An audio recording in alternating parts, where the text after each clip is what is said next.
Well, what is up, heathens? Happy Good Friday to you. You know, Good Friday is one of those days where you just celebrate the exquisite torture and death of somebody that never existed 2,000 years ago. All as a way to guilt you into praising him. I mean, you know, the guy that killed himself to forgive you guys for something that he did himself. Yeah, you know that crazy shit.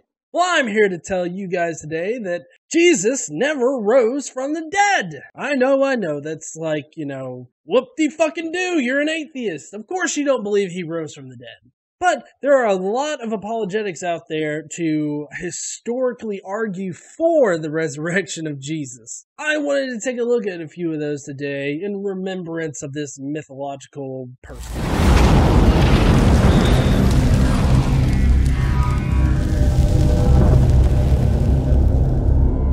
If you guys don't know, I am a mythicist. I don't think that Jesus existed at all. I'm currently working on doing another round of videos where I discuss the possibility of Jesus not existing. So, if you are interested in that or interested in this subject at all, please leave a comment or leave a like. Alright, so what is our first piece of evidence? The Apostle Paul said, if Jesus Christ is not risen from the dead, then our faith is futile and we are still stuck in our sins. In other words, every Christian is utterly deceived. And if the resurrection did not happen, then Christianity is the greatest hoax ever delivered to humanity. It's important. Well, I mean, with me being an atheist, of course, I think that, yes, Christianity is one of the greatest hoaxes played on humanity. Not exactly a hoax, though. I wouldn't call it a hoax, because, you know, that would imply that there was some kind of congregation of people that were like, oh, guys, we're going to make believe this guy was crucified on the cross and then rose 3 days later, which oddly enough, conveniently plays into our current scriptures and everything, but it's going to be a hoax. It's going to be funny as fuck. It didn't happen like that. It was a cleverly designed myth using Old Testament scriptures as well as other like Jewish lore that was already part of the religion. For us to realize that if Christ is not risen from the dead, then we as Christians are utterly and completely deceived. It's really weird that you say that because, I mean, you guys are deceived. I mean, it's pretty blatant to me. I mean, from what I can gather, I mean, it's pretty blatant that the wool was pulled over your eyes and you're just like, I believe it! Looking at the evidences for the resurrection, that we can find a greater sense of faith in the fact that the resurrection did indeed happen. What are some of those evidences? Well, one such evidence would be early creedal affirmation. In 1 Corinthians chapter 15, Paul is writing to the church at Corinth, and in it he writes a little creedal formula. It says in verse 3, "For I delivered to you as of first importance what I also received." Okay, first off, the hilarity of him pulling out his Bible in order to historically prove the resurrection. You know, that's a lot like me pulling out a Spider-Man comic book and showing him how, Stacy Gwynn died. And how that's a real fucking thing that happened. Or how, a spider bit a young boy and gave him superpowers. It's ridiculous to pull out the Bible for that. But more to the point of his argument here, he's using Paul and the Pauline Creed. I get that a lot of apologists or Christians, they want to use this, but it really doesn't prove that Jesus resurrected at all. For one thing, Paul only got his information about Jesus either through revelation or through scriptures. Now, if you think about it, the Gospels weren't around at the time of Paul's writings. So it's not like this is a reference that is directly after the resurrection, but it is closer than the actual Gospels. The actual Gospels were written much later. So the scriptures that he is talking about is the Septuagint, the lore of the Jewish culture, and all of that stuff.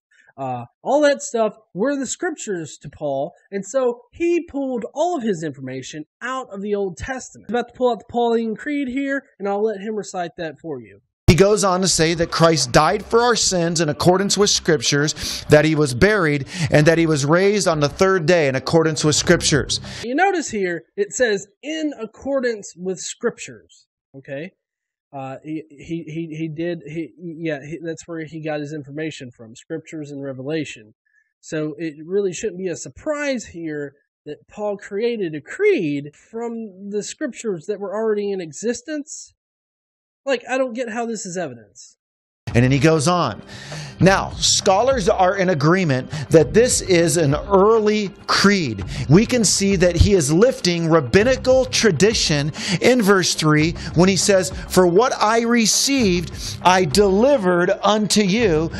Okay, that's just telling you that he received the information from Jesus himself after he's died on the cross and resurrected. Basically, revelation. Paul is very much about not receiving any of his information from human people that were there on earth. He only received his information from Jesus after he supposedly resurrected. So, basically, fucking psychosis. And then he lays out the gospel, the death, burial, and resurrection of Jesus Christ. Okay, yeah, because he got it from scriptures and from revelation from Jesus. This still does not give us any kind of historical context to any of this. It does not solidify it in history. Now, scholars are in wide agreement that this creed was formulated within 2 to 3 years of the resurrection of Jesus Christ. Why is this significant? Well, yes, okay, so scholars do say that. They say that the creed was formed within 2 to 3 years or so of when Jesus supposedly was killed on the cross. But that still doesn't solidify it in history. That just kind of that kind of gives you a time frame as to when Paul actually came up with it. Because, I mean, Paul's writing this in like the 50s, 60s, 30, 40 years after Jesus supposedly died. So, he started preaching way before that, I'm guessing, plus there were oral traditions way before that. But the point is that Paul gets his information from scriptures and from revelation from Jesus. Psychosis. So it's irregardless as to when Paul actually wrote the creed. It's irregardless because he didn't get his information from any kind of source here on earth other than scriptures. That's prophecy. It's significant because it tells us that we are getting the account of what these early followers actually believed. In other words, there was no time for myth to ensue. And that is one of the lines of evidence that we could further develop. No, there was plenty of time for myth to be a thing. Primarily because the scriptures were available hundreds of years before this. So, I mean, there was plenty of time for myth to actually develop. Not to mention the fact that myth can actually develop relatively quickly. There's plenty of examples out there. Did you know that there's an island where, like, I believe it was like Prince Charles or something like that. He like visited there and then left. But then the native peoples like developed an entire religion around him. It's crazy. But these myths can develop quickly, but that is irregardless in this particular instance. All right, that was the first minute of his minute apologist. So now what is his next piece of evidence? Another line of evidence for the resurrection of Jesus Christ is the fact that he was executed on a Roman cross. Oh, so let me get this straight. A big piece of evidence for the resurrection of Jesus Christ is the whole idea that a person would have been crucified at this time. Like, you think that it's more probable a person resurrected from the dead by a supernatural being, and instead of somebody like being like, oh look, Romans crucify people. Well, fuck, I need to work that into my story. Now you might say, how does the death of Jesus prove the resurrection of Jesus? Well, before you can rise from the dead, it first needs to be established that you have died. And when it comes to this idea of the death of Jesus, one thing that we can find helpful is understanding that archaeology backs up what we see in Scripture. I would love to know this archaeological evidence. Because I don't, other than there being evidence for crucifixion occurring at the time, there's no proof that a man named Jesus was crucified on a cross and then he rose 3 days later. Like, that's not history, nor is it proved by archaeology. In fact, through archaeological digs, we have a first century crucifixion victim that has been unearthed. Okay, so archaeology has proof that Romans crucified people. Oh, well, that must mean that Jesus was crucified on a cross and he rose 3 days later. That is solid goddamn evidence. Pack this shit up. Put all this atheist stuff away. Get that scientism degree down. Fuck that shit. What we'll get skeptical people who will say, Jesus didn't die. In fact, Muslims will say Allah would never subject his prophet to such a death. Okay, that doesn't prove anything. I don't even know why this is a point that's being brought up right now. This religion over here says that God wouldn't have done that, so therefore, we'll have theories such as the twin brother theory. This is the theory that while Jesus was being crucified there on Golgotha, his long-lost twin brother happened to be walking through. Okay, that's a dumb as fuck theory, considering the fact that there's no prior evidence to show that Jesus might have had a twin brother. Like, there's no cultish stories, there's no lore, there's, like, even in Jewish lore, there's not, like, a twin. Like, in Jewish lore, like, when God created the heavens and the earth, you know, he created the angels, and one of his angels was Jesus. Like, that's in Jewish lore. It's not like, oh, he created these angels, one of them was Jesus, one of them was Jesus part 2. And as he was passing by, he saw a mirror image of himself, namely Jesus on the cross. And there he remembered that this is the one who's going about talking about how he's the Messiah. So when Jesus did die, what ended up happening is this person went and announced, I'm alive, I'm alive. Another theory. Before we get to the next theory, I think that sounds awesome for a movie. We should definitely do that shit. That people end up talking about to say that Jesus never really died is the swoon theory. And this is the idea that Jesus merely passed out on the cross, and then when he was in the tomb, he woke up. Now think about how silly this is. Okay, well, I do think about how silly this is because, you know, kind of like that black guy thinking in me, I'm like, you gotta exist in order to die. You know, him passing out on the cross and then raising or whatnot, you know, if we give you up until like the cross, like, up until the resurrection, really, that Jesus was beaten and bloodied and all this other stuff, I do think that it's highly improbable that he would have just passed out on the cross and the Romans would have just, you know, fucking tossed him in a tomb or something like that. Like, I really don't think his playing dead skills were that good. So I think that it is ridiculous to think that he passed out on the cross and whatever. I think it's better if you think about how you know, prophecy, you know, lays out this entire blueprint for Jesus's life and ministry, and how prophecy fits it perfectly, and you know, it's a perfect blueprint for the entire thing.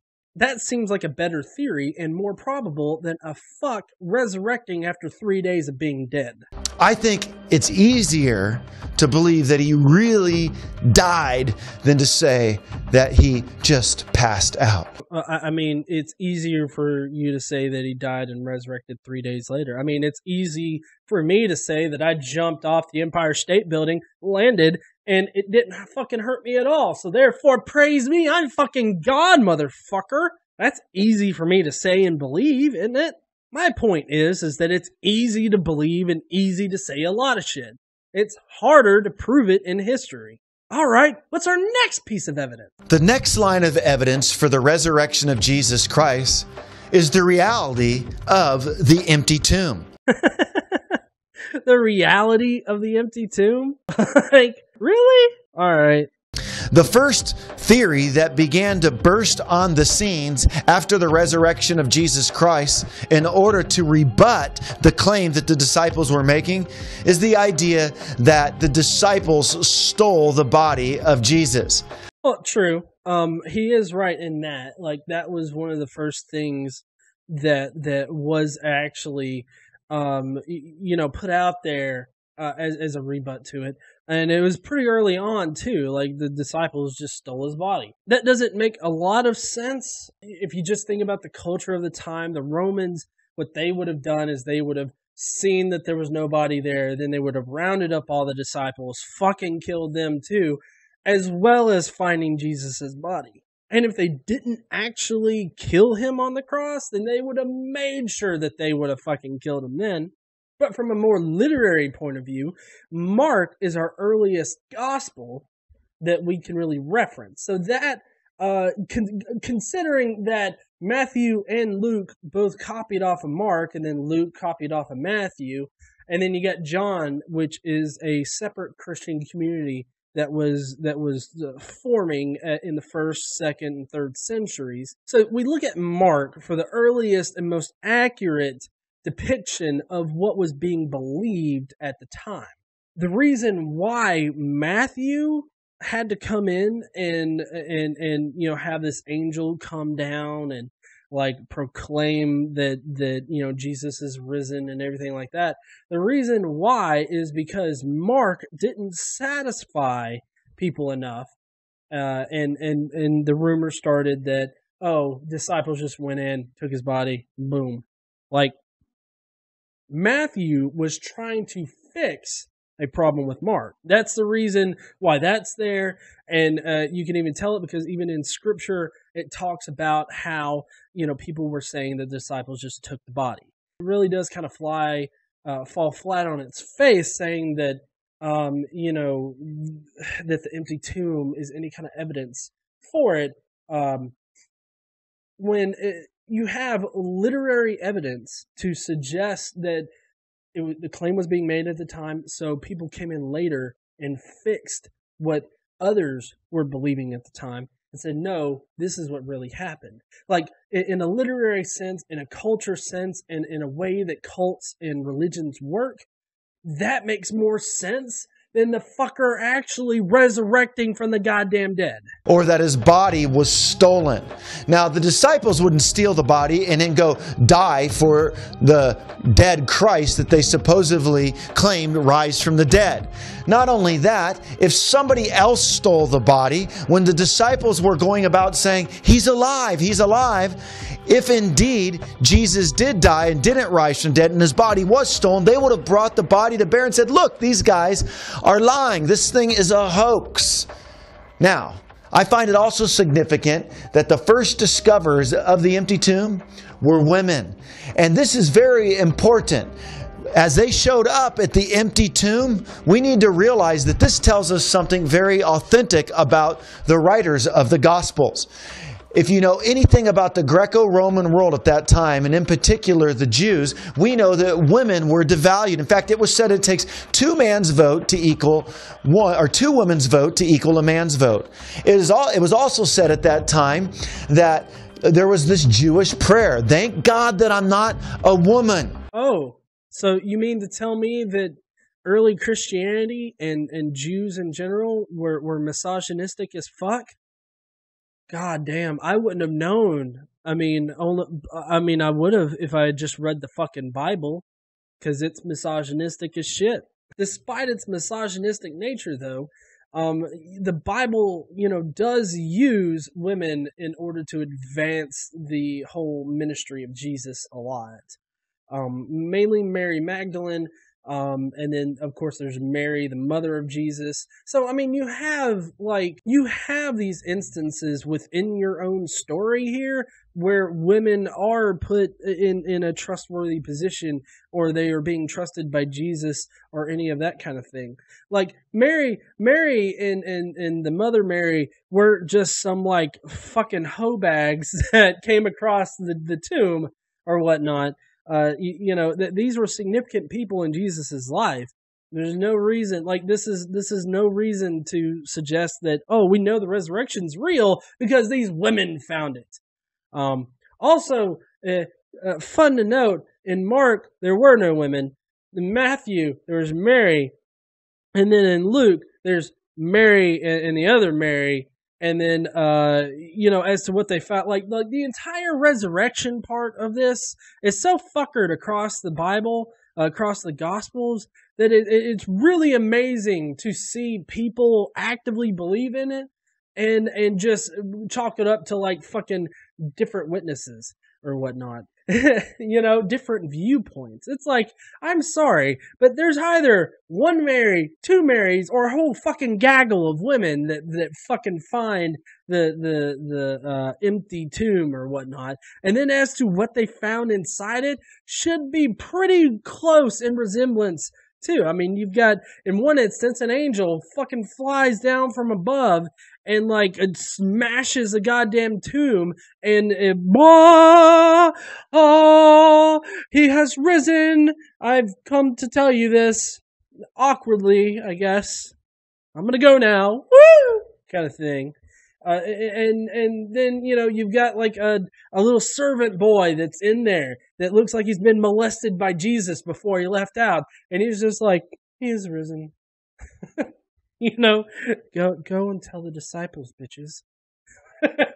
So, that being said, I'm trying to get across the point that women's testimonies did not carry a lot of weight. And if you were making this story up about the empty tomb, you certainly wouldn't have women being the first discoverers of it. No, you... If we were making it up, it makes sense that they would have the women discover it. Just by the way the gospel like proceeds and shit. I mean, there's no point. Like, I don't see any benefit in the first century to having Mary and the other Mary discover it, rather but then have the disciples do it. Like, I don't see any difference in having the two. Like, they were pretty, like the Marys were on the same platform as the apostles. Like, they were part of Jesus's group. Like, they were they were the homies of Jesus. So I don't see any difference. Called reliable witnesses, the educated men of the community. This tells us that they were authentically recording what really did happen. No, this isn't. Like, this doesn't show, like, authentically anything. Authentically, it shows how the story progressed, I guess. But I mean, it's still just a story. It doesn't prove anything. All right, what's our final piece of evidence for today? A further line of evidence for the resurrection of Jesus Christ is expected prophecy was fulfilled. In fact, in the creedal affirmation that Paul draws on in 1 Corinthians 15 verse 4, where it talks about how Christ died, was buried, and rose again in accordance with the Scriptures. And we can see in Psalm 16 and Isaiah 53 that the resurrection of Jesus Christ was prophesied. Not only that, Jesus said, destroy this temple, referring to his body, and in 3 days I will raise it up again. Astonishingly so, the resurrection did happen. And not only that, the resurrection was just one of many prophecies that Jesus fulfilled in his earthly ministry. It was also prophesied where he would be born, that he would be crucified between two criminals, that he would be betrayed for 30 pieces of silver, that he would be born of a virgin, that he would be born of the tribe of Judah, and so on and so forth. All right, let me get this straight here. So you mean to tell me that this entire fucking story of Jesus being crucified, dying on the cross, no, not only that, but his birth and all that other shit that happened to him. It was all prophesized in the Old Testament, in the Septuagint, in the Torah, all that other shit. Like, it was prophesized. Like, every bullet point that you can make in the life of Jesus was already set forth in the Jewish religion and, like, the Jewish lore.